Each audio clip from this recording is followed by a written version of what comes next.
Вода, ветер, огонь и честь.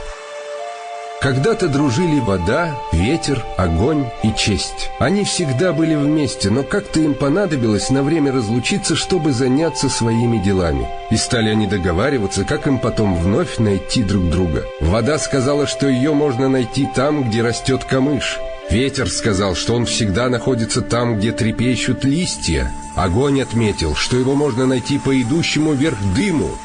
Лишь одна честь стояла молча. Друзья поинтересовались: «А почему ты не скажешь нам, как вновь тебя найти?» Честь ответила: «Вы можете покидать друг друга и вновь сходиться, а мне этого не дано. Тот, кто однажды расстался со мною, расстался навсегда и более со мною не встретится».